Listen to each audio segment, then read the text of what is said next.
இன்றைக்கி பண்டரிபுரம் பாண்டரங்கனோட கதை பற்றி பார்க்க போகிறோம். மகாராஷ்டிராவில் சோலாப்பூர்னு ஒரு இடத்துல பண்டரிபுரம்னு ஒரு ஊர் இருக்குது. அந்த ஊர் ரொம்ப விசேஷமான ஒரு ஸ்தலம். எல்லாரும் வாழ்க்கையில் ஒரு தரையாவது போய் பாண்டுரங்கனை கும்பிட வேண்டிய இடம் அது. பாண்டுரங்கன் அங்கே இடுப்பில் கை வச்சுட்டு நிற்பார். அதுவே வித்தியாசமாக இருக்கும். அது ஏன் அப்படி வித்தியாசமாக இடுப்பில் கை வச்சுட்டு நிற்கிறாரு அப்படிங்கிறதுக்கு ஒரு ஸ்தல புராணம் இருக்குது. மகாராஷ்டிராவில் அந்த காலத்தில் ஜானதேவர் சத்தியவதி அப்படின்னு 2 பேர் இருந்தாங்க. அந்த அப்பா அம்மாவுக்கும் புண்டலீகன்னு ஒரு பையன் இருந்தான். அவன் எல்லா பிள்ளைங்களும் மாதிரியே அவங்க அப்பா அம்மா நல்லபடியாக வளர்த்தாங்க, செல்லமாக ஆசையாக. அவன் ஒரு வயசு வந்தோடனே அவனுக்கு ஒரு நல்ல பொண்ணை பார்த்து கல்யாணம் பண்ணி கொடுத்தாங்க. ஆனால் அவன் கல்யாணம் ஆனோடனே சில பிள்ளைங்க மாதிரி அப்பா அம்மாவை கவனிக்கிறத விட்டுட்டான். மனைவி தான் அவளை கவனிக்கிறதுலே நேரம் செலவழித்தான். அப்பா அம்மா கொஞ்ச நாள் பார்த்தாங்க. மனசு ரொம்ப கஷ்டமாகி அவங்க என்ன பண்ணாங்க, சரி காசிக்கு நம்ம போவோம் அப்படின்னு கிளம்புனாங்க.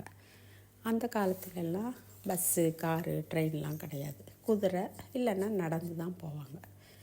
மகன்கிட்ட சொன்னாங்க, நாங்கள் போகலான்னு இருக்கோம்ப்பா காசிக்கு அப்படின்னு சொல்லிட்டு. அவனோட மனைவி என்ன பண்ணான், வீம்பு. அவங்க என்ன காசிக்கு போகிறது, அவங்க மட்டும், நம்மளும் போவோம் கூடன்னு சொல்லி கணவர்கிட்ட சொன்னான். உடனே புண்டலீகனும் மனைவியோட ஆசையை நிறைவேற்றணும்னு, அம்மா நாங்களும் வர்றோம் அப்படின்னு சொல்லி சொன்னான். சரின்னு அவங்க அப்பா அம்மா, புள்ள வரேன்றப்ப நம்ம என்ன சொல்கிறது, காசிக்கு தானே வர்றான், வாப்பா போகலான்ட்டாங்க. அவங்க 2 பேரும் குதிரையில் வந்தாங்க, புண்டலீகனும் அவனோட மனைவியும். இவங்க 2 பேரும் நடந்து வந்தாங்க. கொஞ்சம் தூரம் நடப்பாங்க. அப்புறம் கொஞ்சம் அசதியாக இருக்கப்போ ஒரு இடத்துல உட்காருவாங்க. அந்த உட்கார இடத்துல கூட புண்டலீகனும் அவன் மனைவியும் இளைப்பாருவாங்க. இவங்க 2 பேரும் குதிரையை பார்த்துக்கணும், எங்கேயாவது ஓடிடணும்ல. அதனால் அவங்க அப்பா அம்மா அப்படியே கொஞ்சம் தூரம் நடந்து போயிட்டுருக்கையில் வழியில் ஒரு ஆசிரமம் வந்தது. அப்போ அவங்க சொன்னாங்க, புண்டலீகா எங்களுக்கு ரொம்ப அசதியாக இருக்குது, ஒரு 2 நாள் இந்த ஆசிரமத்தில் இருந்துட்டு நடக்கலாம். சரிம்மான்னு சொல்லிட்டான். அந்த ஆசிரமத்தில் குக்கட மகரிஷின்னு ஒருத்தர் இருந்தார். அங்கே போய் தங்கினாங்க. இருக்கிறப்போ அவர் குரு இல்லை, நிறைய உபதேசம்லாம் செஞ்சிட்ருந்தார். அப்போ புண்டலீகன் அவர்கிட்ட போய், குருவே நாங்கள் காசிக்கு போயிட்டுருக்கோம், இன்னும் எவ்வளோ தூரம் இருக்குது காசி அப்படின்னு சொல்லி கேட்டான். அப்போ மகரிஷி சொன்னார், தெரியலையேப்பா, இன்னும் எவ்வளோ தூரம் இருக்குதுன்னு தெரியலையே. என்ன குருவே, நீங்கள் பெரிய மகரிஷிங்கிறீங்க, இங்கேருந்து காசி எங்கே இருக்குதுன்னு கூட உங்களுக்கு எவ்வளோ தூரம் இருக்குதுன்னு கூட சொல்ல தெரிலன்னு சொல்லி சொன்னான். அவர் சிரிச்சுக்கிட்டு பேசாமல் இருந்துட்டார். அவர் மகரிஷி இல்லையா, அவர் எந்த விஷயத்துக்கும் முக்கியத்துவம் கொடுக்க மாட்டார். அவர் சிரிச்சுட்டு பேசாமல் போயிட்டார். புண்டலீகனும் போயிட்டான். அன்னைக்கு ராத்திரி தூங்க ஆரம்பிச்சிட்டான். தூங்கிட்டு இருக்கப்ப வெளியில் திடீர்னு பேச்சு குரல் கேட்டுச்சு. அதுவும் பெண்களோட குரல். யார் இந்த நேரத்தில் மகரிஷி ஆசிரமத்துக்கு வந்திருக்கான்னு இவன் ஏஞ்சி பார்த்தான்.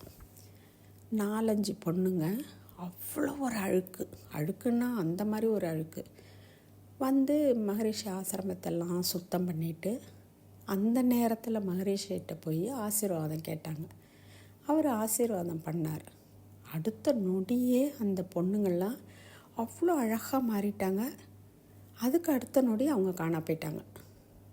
புண்டலீகனுக்கு ஒரே ஆச்சரியம், இது யாருடாது, நடராத்திரியில் வந்தாங்க, இவ்வளோ அழுக்காக வந்தாங்க, ஆசிரமத்தை சுத்தம் பண்ணாங்க, குருஜி ஆசீர்வாதம் பண்ணார், உடனே அவ்வளோ அழகாக மாறி போயிட்டாங்க, நாளைக்கு ராத்திரி வராங்களான்னு பார்ப்போம் அப்படின்னு சொல்லிட்டு மறுநாள் ராத்திரி தூங்காமல் முழிச்சிருந்தான்.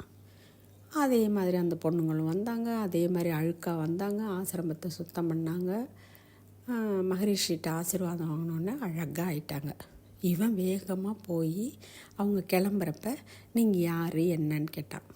நாங்கள்லாம் புனித நதிகள், எங்கள்கிட்ட வர்றவங்க அவங்க பாவங்களை பூரா எங்கள்கிட்ட கரைச்சிட்டு போயிடுறாங்க, நாங்கள் என்ன செய்கிறது அதனால் தினம் மகரிஷிகிட்ட வந்து எங்கள் பாவங்களை இங்கே கரைச்சிட்டு போகிறோம். அப்போ அவனுக்கு ஒரே ஆச்சரியமாயிடுச்சு, மகரிஷிக்கு அவ்வளோ சக்தியா? புனித நதிகளையே உங்களுக்கு வந்து நல்ல சுத்தமாக்குற அளவுக்கு அவ்வளோ ஒரு சக்தி இருக்கா அவருக்குன்னு கேட்குறான். அப்போ அவங்க சொல்கிறாங்க, ஆமாம், மகர்ஷி வந்து அவருடைய அப்பா அம்மாவுக்கு அந்த அளவுக்கு சேவை பண்ணியிருக்காரு. அந்த சேவை வந்து அவ்வளோ சக்தியாக மாறிடுச்சு அவர்கிட்ட இருக்குன்னு சொல்லிட்டு மறைஞ்சு போயிடுறாங்க. அந்த நொடி புண்டலீகன் மாறிடுறான். ஆஹா, தாய் தந்தையருக்கு வந்து சேவை செய்கிறதுக்கு இவ்வளோ சக்தியா? நம்ம வந்து அதை செய்ய தவறிட்டோமே, பரவாயில்ல, இனிமேல் நம்ம வந்து அப்பா அம்மாவுக்கு நல்லது செய்யணும்னு சொல்லிட்டு அந்த நொடியிலேருந்து அப்பா அம்மாவுக்கு சேவை செய்ய ஆரம்பிச்சிட்றான். எல்லாரும் காசிக்கு போனாங்க, திரும்பி வந்தாங்க. வந்து அந்த நொடியிலேருந்து அப்படி அப்பா அம்மாவை பார்க்க ஆரம்பிச்சிட்டான்.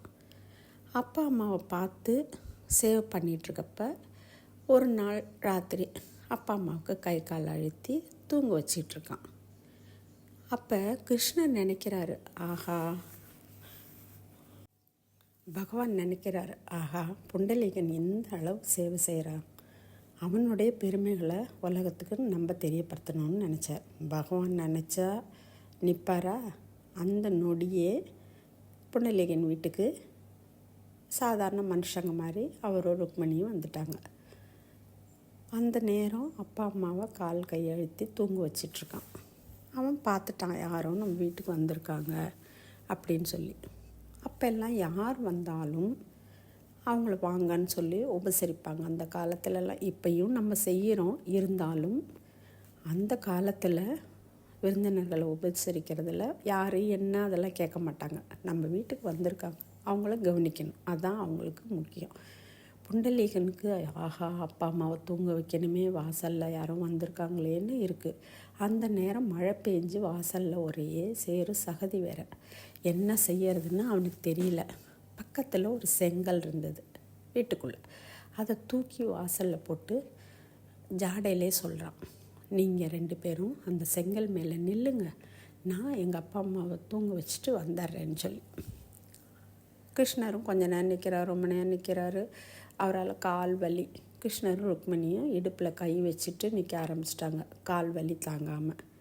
அப்போது புண்டலீகன் அப்பா அம்மாவை தூங்க வச்சுட்டு வெளியில் வர்றான். வந்த அந்த நொடி ருக்மிணி வந்து வந்திருக்கிறது கிருஷ்ணர் தான் அப்படின்னு சொல்லிட்டாங்க. சாஷ்டாங்கமாக காலில் விழுந்து, ஆஹா பகவானே, நான் உங்களை வெளியில் நிற்க வச்சுட்டேன், இவ்வளோ நேரம் மன்னிச்சிடுங்க, அப்பா அம்மாவை தூங்க வச்சுட்டு வர நேரம் ஆயிடுச்சுன்னு. பரவாயில்ல புண்டலீகா, உன்னோடைய சேவை வந்து எனக்கு ரொம்ப சந்தோஷத்தை கொடுத்துருக்கு, உனக்கு என்ன வர வேணும் கேளுன்னு சொல்கிறாரு. உடனே புண்டலீகன் என்ன சொல்கிறான், பகவானே, நீங்கள் விட்டலங்கிற பேரில் பாண்டுரங்கனா இந்த ஸ்தலத்திலே இருந்து மக்களுக்கு ஆசி வழங்கணும், அதுதான் என்னுடைய ஆசை, நான் கேட்குற வரமும் அதுதான்னு சொல்கிறான். சரிப்பா, நீ ஆசைப்பட்டுட்ட, நான் இங்கே விட்டலைன்னா பாண்டுரங்கன்னா நான் இங்கேயே தங்கி மக்களுக்கு ஆசி வழங்குறேன்னு சொல்லிக்கிட்டார். அதுலேருந்து பண்டரிபுரங்கிற ஊரில், அந்த ஊரில் தான் புண்டலீகன் இருந்தது. அங்கே பாண்டுரங்கன் என்ன பண்ணுறாரு, ருக்மிணியும் பாண்டுரங்கனும் இடுப்பில் கை வச்சபடியே இருக்காங்க. நம்ம யார் போனாலும் சரி, பக்கத்தில் போய் அவரோட பாதத்தை தொட்டு தலை குனிஞ்சு நம்ம மனசில் உள்ள குறையெல்லாம் சொல்லி கும்பிட்டுட்டு வரலாம். அதுக்கு அனுமதி கொடுக்குறாங்க. நிறைய கோவில்களில் தள்ளி நின்று கும்பிட்டுட்டு அதுவும் பொங்க பொங்கன்னு தள்ளி விட்ருவாங்க. ஆனால் பாண்டுரங்கன் கோவிலில் நமக்கு அந்த மாதிரி தள்ளி நின்று பார்க்கணுன்னோ இல்லை உடனே தள்ளி விடலாம் மாட்டாங்க. பொறுமையாக அவர் பாதத்தை தொட்டு வணங்கி நம்ம மனசில் உள்ளதை சொல்லிட்டு வரலாம். அதனால் அவசியம் ஒரு தடவையாவது உங்கள் வாழ்க்கையில் முடிஞ்ச வரைக்கும் முயற்சி பண்ணுங்கள். பண்டரிநாதரை போய் பார்த்து அவரோட ஆசையை வாங்கிட்டு வாங்க. கோவிலை சுற்றி நிறைய துளசி மாலை, தயிர், வெண்ணெய் அதெல்லாம் இருக்கிற கடைகள்லாம் இருக்குது. ஒரே துளசி மணம்தான் அங்கே சுற்றிலும், பாண்டுரங்கனை சுற்றி. விட்டலா விட்டலா பாண்டுரங்க விட்டலான்னு ஒரே கோஷம் சத்தம். எல்லாரும் பஜன் அங்கே பாடிட்டே இருப்பாங்க, விட்டலை விட்டலை பாண்டுரங்க விட்டலைன்னு. நீங்களும் கேள்விப்பட்டிருப்பீங்க. நீங்கள் அங்கேயே போகவே முடியலைன்னா கூட இருக்கிற இடத்துலேருந்து பாண்டுரங்கனை நினச்சி விட்டலை விட்டலை பாண்டுரங்க விட்டலைன்னு வேண்டிக்கோங்க. நீங்கள் நினச்சது எல்லாமே உங்கள் வாழ்க்கையில் நடக்கும். அதனால் பாண்டுரங்கனை மாதிரி அவருடைய ஆசீர்வாதம் நமக்கு கிடைக்கணுன்னா, புண்டலீகன் அவன் வாழ்க்கையில் சில காலம் கொஞ்சம் தப்பு செஞ்சால் கூட, ஆனால் மனம் திருந்தி தாய் தந்தைக்கு சேவை பண்ணதுனால இந்த அளவு ஒரு நிலைமைக்கு பகவானே அவன் வீட்டுக்கு வர்ற அளவுக்கு அவன் உயர்ந்தான். அதனால் எல்லாரும் அவங்கவுங்க அப்பா அம்மாவை முடிஞ்ச வரைக்கும் நல்லபடியாக வச்சு அவங்க மனசு நிறையிற மாதிரி நடந்துக்கோங்க. பகவானோட ஆசீர்வாதம் நேரடியாக உங்கள் எல்லாருக்கும் கிடைக்கும். அப்பா அம்மாவை நல்லா வச்சுக்கிட்டா பகவானையே நீங்கள் மனசு குளிர்விச்ச மாதிரி. அதுக்கு புண்டலீகன் ஒரு சாட்சி. எல்லாரும் விட்டலனோட ஆசையை பெற்று நல்லபடியாக இருக்கணும். அடுத்த பதிவில் இதே மாதிரி இன்னும் ஒரு ஸ்தல புராணத்தோடு நான் உங்களை சந்திக்கிறேன். வணக்கம்.